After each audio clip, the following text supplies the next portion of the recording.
हमारे बीच में आदरणीय रूप नारायण एक्का, राज्य प्रचारक बामसेप एवं भारत मुक्ति मोर्चा छत्तीसगढ़।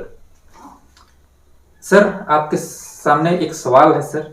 छत्तीसगढ़ के दुर्ग में 2 ननों को धर्मांतरण और मानव तस्करी का आरोप लगाकर एफआईआर कर जेल भेज दिया गया था। उसमें जितने भी राजनीतिक दल धर्मांतरित लोगों की मदद कर रही है, इसमें क्या कहना चाहेंगे सर? ये तो पूरी तरह से जो आरोप है बेबुनियाद आरोप है, क्योंकि जिस हिसाब से बीजेपी आरोप लगा रही है कि पूरे के पूरे राजनीतिक पार्टियां समर्थन में आ गई, तो मैं कहना चाहता हूँ आम आदमी पार्टी का इसमें क्या रोल है ना, पहली बात। दूसरी बात है तृणमूल कांग्रेस का क्या रोल है, उसके बाद में फिर भारतीय ट्राइबल पार्टी का क्या रोल है, बहुजन मुक्ति पार्टी का क्या रोल है।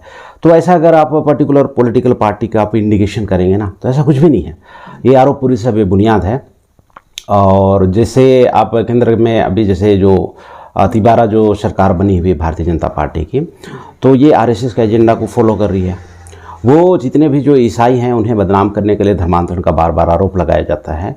मैं पूरे हमारे जितने भी जो व्यूअर्स हैं पूरे ऑल ओवर इंडिया इसको देख रहे हैं, मैं पूरे दावे के साथ में बोल सकता हूँ कि किसी भी पर्सन को आप धर्मांतरित करते हुए आप कभी देखेंगे नहीं, लेकिन इनकी मीडिया इनका टीवी चैनल प्रोपेगेंडा चला के इसको बदनाम करने का प्रयास किया जा रहा है। जैसे मैं आपको बता रहा हूँ उदाहरण के साथ में कि उन्होंने मुसलमानों को उन्होंने बदनाम करने का एक घृणा अभियान चलाया था और उन्हें बहुत बदनाम किया देश भर में। तो बहुत सारे जो गैर मुसलमान हैं वे लोग मतलब कि ये जो प्रचार करने वालों के फेवर में आए, और जो 15% जो मुस्लिम हैं अल्पसंख्यक हैं वो सह करके भयंकर बदनाम किया गया। अच्छा, मुस्लिम की पारी अब ख़त्म हो गई, अब ईसाइयों की पारी शुरू हो गई, तो यहाँ पे धार्मिक रूप से बदनाम करने का प्रयास किया जा रहा है। लेकिन इसके पीछे का जो असल वजह है वो इनकी एजुकेशन है। हाँ, क्योंकि जो शिक्षा है वो सवालों को जवाब देती है, और सवाल है जो बीजेपी आरएसएस को चुभ रही है। तो यहाँ पे धर्मांतरण का मामला नहीं है, यहाँ पे मामला एजुकेशन का है, राइट्स का है, फंडामेंटल राइट्स का है, और यहाँ पे जो मौलिक अधिकार चल रहा है उसका ये मामला है। तो मैं इसका खंडन करता हूँ।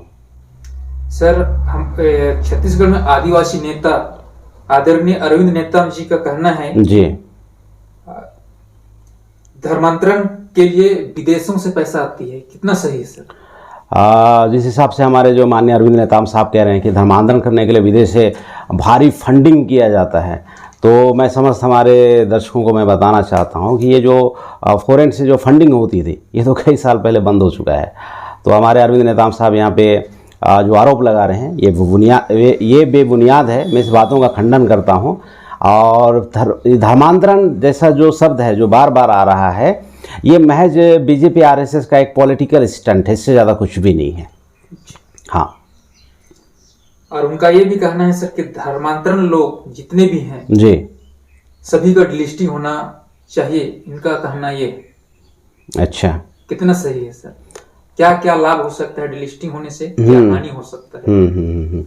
सर, मैं इस संदर्भ में एक चीज़ कहना चाहता हूँ कि जैसे बहुत सारे जो आदिवासी नेता हैं कभी कभी ऐसा कहते हैं कि जितने भी जो ईसाई धर्म को मानते हैं उनका डिलिस्टिंग कर दिया जाए, है ना जी। तो उनको ऐसा लगता है कि हम डिलिस्टिंग करा के जितने भी जो प्राकृतिक पूजा हैं, जो प्रकृति से जुड़े हुए लोग हैं, जो अपनी रूढ़ी प्रथा को मानते हैं, सरना धर्म को मानते हैं, उनका हम भला करने वाले हैं। दरअसल अरविंद नेताम साहब जिस चीज़ को बयां कर रहे हैं, इसमें सबसे ज़्यादा नुकसान हमारे सरना धर्म के मानने वाले आदिवासियों का है। क्योंकि मैं आपको बताना चाहता हूँ ये जो आदिवासियों के लिए जो विशेष अधिकार संख्या के अनुपात में मिला हुआ है। देखिए, अभी आदिवासी लोगों का मुख्य रूप से 3 पहचान के रूप में उनको लोग दिख रहे हैं। एक सरना धर्म मानने वाले, एक ईसाई धर्म मानने वाले, और तीसरा जो है वो हिंदू धर्म को मानने वाले। ऐसा मतलब कि 3 रूपों में देखा जा रहा है। तो साथियों, यहाँ पे समझने वाली बात ये है कि अगर इसमें से अभी जैसे जशपुर जिला की आप बात को देखा जाए तो जशपुर जिला में 22% जो लोग हैं वो ईसाई धर्म को मानते हैं। तो 52% से ऊपर है, इसलिए जो जशपुर जिला है वो 5वें अनुसूचित क्षेत्र है। लेकिन अगर ईसाइयों को 22% लोगों को अगर वहाँ से अलग कर दिया जाए तो बचते हैं यहाँ पे 30%। तो यहाँ पे आदिवासियों को जो सरना धर्म को मानने वाले हमारे जो आदिवासी हैं वो खुद ही जनरल इलाके में आ जाने वाले, खुद ही जनरल इलाके में आ जाने वाले हैं। तो जब खुद ही हम लोग जनरल इलाके में आ जाएंगे तो हमारे जो अरविंद नेताम साहब हैं जो केंद्रीय पूर्व मंत्री भारत सरकार हैं, तो वो किनका भलाई कर रहे हैं? वो सनातन धर्म के लोगों का भलाई नहीं कर रहे हैं, वो भलाई कर रहे हैं यहाँ पे जनरल इलाका बनाने के लिए। तो जनरल इलाका का यहाँ पे काम हो जाएगा। और आपको पता है शेड्यूल इलाका होने के बावजूद भी अडानी अंबानी का यहाँ पे ज़मीन को कब्जाने का जो मामला इतना भयंकर चला हुआ है। अगर सोचो सरगुजा संभाग, बस्तर संभाग अगर जनरल इलाका हो जाए तो पूंजीपति लोगों का जो आक्रमण है कितना खतरनाक हो जाने वाला है। तो यहाँ पे जो हमारे वरिष्ठ कार्यकर्ता हैं, वरिष्ठ आदिवासी नेता हैं, सर्व आदिवासी आज के राष्ट्रीय अध्यक्ष हैं, मैं इनकी इस बातों का मैं खंडन करता हूं और तमाम आदिवासियों को मैं सचेत भी करना चाहता हूं कि इस तरह के अगर नेतृत्व की वजह से अगर आप समाज का अगर नुकसान करना चाहते हैं, समाज का नुकसान होगा तो बहुत भयंकर मामला है। क्योंकि आप डिलिस्टिंग के नाम पे शरणार्थ लोगों का सबसे ज़्यादा नुकसान कर रहे हैं। डिलिस्टिंग करके ईसाइयों को तो आप अलग कर दोगे, चलो उनका तो नुकसान हुआ, सुनो नुकसान हुआ, लेकिन जो बचे हुए हमारे जो सरना धर्म को मानने वाले लोग हैं उनका तो पूरा बंटाधार हो गया। रिजर्व इलाका जो है 5वीं अनुसूची है, 5th शेड्यूल है, पूरा जनरल इलाके में बदल जाएगा। तो इस संदर्भ में पूरे 14 करोड़ आदिवासियों को विचार करना चाहिए, मेरा ऐसा मानना है। सर एक सवाल है जी, आरक्षण किस आधार पे मिलता है? थोड़ा आरक्षण वर्गों के आधार पर मिलता है जी। जैसे 801 जाति के जो आदिवासी हैं उनका वर्ग है अनुसूचित जनजाति, तो वो वर्ग के आधार पर मिल रहा है, जातियों के आधार पर भी नहीं मिलता है। जैसे अभी उदाहरण के लिए उरांव जातियों के लिए इतना पोस्ट, कंवर जातियों के लिए, गौड़ जातियों के लिए, है ना, या बिरहोर जातियों के लिए इस टाइप का कभी भी वैकेंसी निकलता आप देखे होंगे, वहाँ पे लिखा था अनुसूचित जनजाति वर्ग, तो वर्गों से निकलता है। और जो एससी का 1750 जो जातियाँ हैं उसके लिए अनुसूचित जाति, और ओबीसी के जो 52% जो लोग हैं, 3743 जाति के जो लोग हैं उनके लिए अन्य पिछड़ा वर्ग। उसके बाद में फिर जो बचे हुए जनरल, उनके लिए जनरल वर्ग।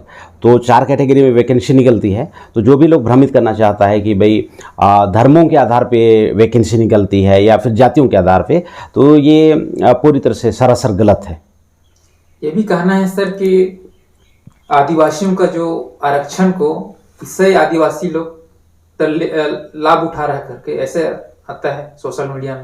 नहीं, ये तो पूरी तरह से गलत बात है। क्योंकि अगर ईसाइयों के लिए अलग से अगर वैकेंसी निकलता, ईसाई आदिवासी वर्ग ऐसा करके निकलता और सबसे ज़्यादा उनके लिए वैकेंसी निकलता, तो फिर ऐसा इल्ज़ाम लगाया जा सकता था कि उन लोगों को आरक्षण का सबसे ज़्यादा लाभ निकला। यहाँ पे अनुसूचित जनजाति वर्ग के आधार पे पूरे संयुक्त 801 जातियों के लिए बराबर वे में यहाँ पे वैकेंसी निकलती है। ऐसा बोला जा सकता है कि जो भी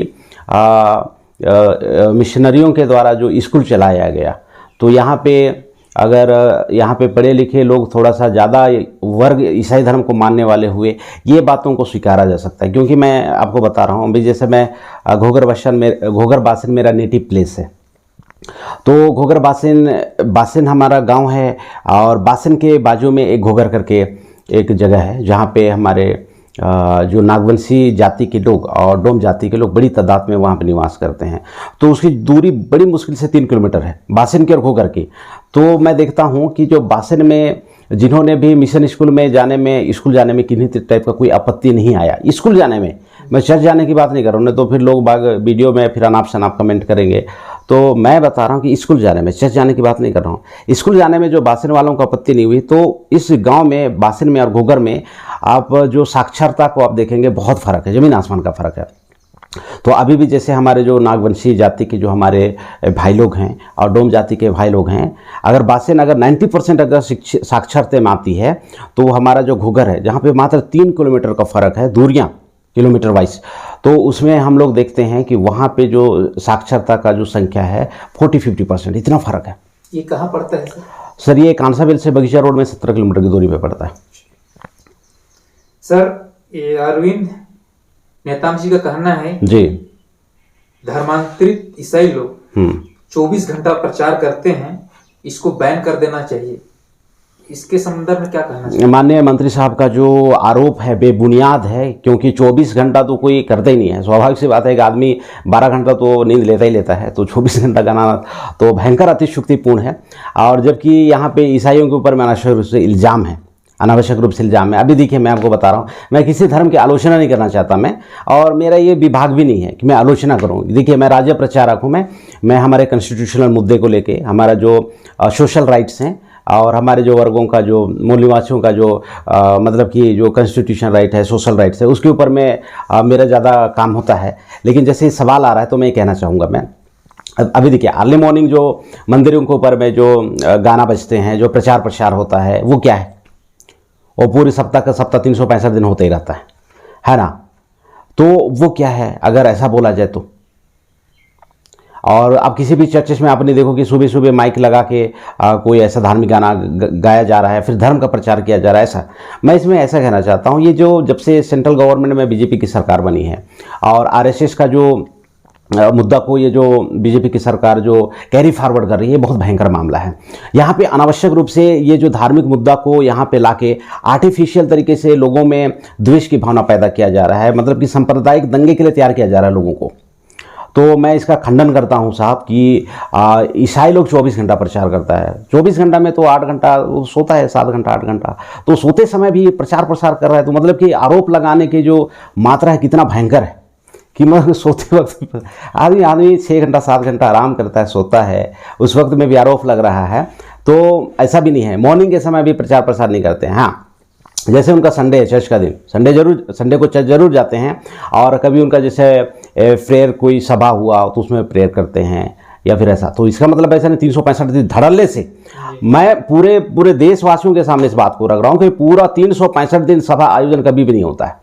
जो भी पादरी होता है, पास्टर्स होते हैं, देखने को मिलता है गांव देहात में। आप गैर क्रिश्चियन हैं तब भी आप देखें कि आपके बस्ती में रोजाना पर डे, आज हुआ, कल हुआ, Monday, Tuesday, Wednesday, Thursday, Friday, Saturday, Sunday, ऐसा लगातार कार्यक्रम आपके बस्ती के आजू बाजू में भी नहीं होता होगा।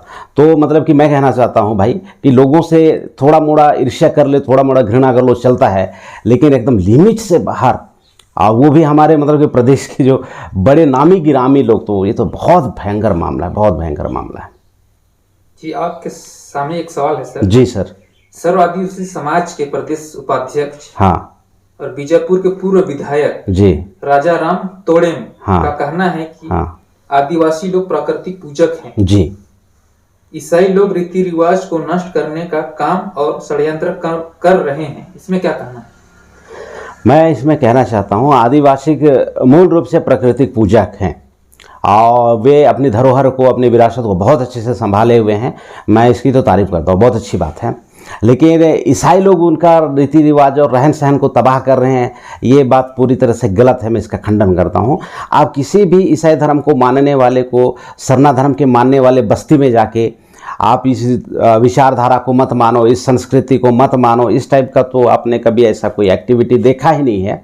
लेकिन मैं इसमें एक चीज़ ये कहना चाहता हूँ सर कि आरएसएस विचारधारा के लोग और बीजेपी की जो विचारधारा के जो लोग हैं, हमारे आदिवासियों के नेताओं के कान में वो थोड़ा सा नफ़रत की जो कुछ अल्फाज है फूंक देते हैं, और उसको जब उन लोग कैरी फॉरवर्ड करता है समाज के अंदर में, तो समाज को इसका बहुत ज़्यादा खामियाजा और नुकसान भुगतना पड़ता है। मैं माननीय राजा राम तोड़ेम साहब को मैं कहना चाहता हूँ कि अपने पूरे जीवन के अंदर में अगर वो हमारे आदिवासियों के लिए जो स्वायत्त शासन की व्यवस्था संविधान में किया गया है, अगर उसको अमल करने में अगर वो जोर लगाते, अपनी ताकत लगाते, तो समस्त हमारे 14 करोड़ आदिवासियों को फ़ायदा होता। और हमारे केंद्रीय पूर्व मंत्री भारत सरकार अरविंद नेताम साहब को मैं भी यही कहना चाहता हूं कि लोगों के भले के लिए अपनी ऊर्जा, एनर्जी और फोकस को लगाने से बड़ा फ़ायदा हो सकता है। लेकिन अगर हम लोग जातियों में विभाजित करके, धार्मिकता के अनुरूप विभाजित करके और सांप्रदायिक दंगा फसाद भड़का के हम लोग समाज का भला नहीं कर पा रहे हैं, बल्कि समाज का नुकसान ही हो रहा है। जी सर, भारत देश में जी ईसाई मिशनरियों के द्वारा स्कूल खोला गया, हॉस्पिटल खोला गया। हाँ, क्या हॉस्पिटल और स्कूलों में धर्मांतरण के लिए बोला जाता है क्या? नहीं, मैं खुद मिशन स्कूल में पढ़ाई किया हूँ। जैसे आप मेरा नाम से ही जैसे आपको लग रहा हो रूप नारायण का, मैं आदिवासी हूँ, लेकिन मेरा जो नाम है किसी भी एंगल से आदिवासी का ऐसा लगता नहीं है। और जब मैं सरकारी स्कूल में पढ़ाई कर रहा था, प्राइमरी स्कूल में 4th क्लास तक मैं सरकारी स्कूल में, तब मेरा जो न्यू है बहुत ही कमज़ोर हो गया था। मेरे पिताजी को इसकी चिंता हुई और मुझे बासेन के मिशन स्कूल में 5वीं कक्षा में दाखिला दिलाया गया और मैं वहीं पे पढ़ के 12th पास किया मैं। तो 3 साल मुझे अपना बेस को सुधारने में लगा हुआ था। तो मैं जो मिशन स्कूल में मैंने जो इतना वक्त बिताया, ऐसा नहीं कि मैंने 1 साल वक्त बिताया, 2 साल वक्त बिताया, ऐसा मामला नहीं है। मैंने इतना लंबा वक्त बिताया वहाँ पे, मतलब कि 5वीं कक्षा से स्टार्टअप किया और 12th तक मैंने वहाँ पे पढ़ाई किया। तो वहाँ पे कभी भी दबाव ऐसा नहीं दिया गया कि भाई आप सबों को ईसाई धर्म को स्वीकार करने। वहाँ पे धार्मिक स्वतंत्रता को पूरी तरह से सम्मान किया जाता है कि अगर किन्हीं को गैर ईसाई बन के ही पढ़ाई करना है तो आप देखेंगे कि वहाँ पे गैर ईसाई बन के भी वहाँ पे लोग पढ़ाई कर रहे हैं। अभी हमारे जसपुर में आप देखेंगे करीब में यहाँ पे प्रताप में अभी यहाँ पे एक मिशन स्कूल है। आप वहाँ पे आप देखिए कि वहाँ पे सिर्फ ईसाई लोग पढ़ा रहे हैं कि अन्य जाति के लोग पढ़ रहे हैं, तो उसमें बहुत आयत संख्या में आप देखेंगे कि यादव लोगों की पढ़ाई चल रही है वहाँ पे, और शाहू लोग, गुप्ता लोग, ओबीसी की कैटेगरी के लोग और अन्य बहुत सारे जातियों के लोग पढ़ रहे हैं।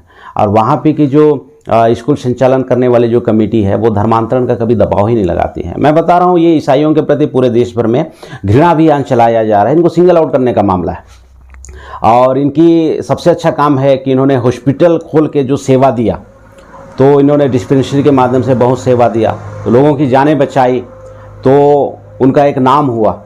उसके बाद में फिर इन्होंने स्कूल खोला और मैं जैसे सरकारी स्कूल में जैसे मैं पूरी तरह से फ्लॉप होने के कगार पे चला गया था क्योंकि वहाँ पे पढ़ाई के स्तर को बहुत नीचे कर दिया गया था, तो मिशन स्कूल है जो मुझे संभाला।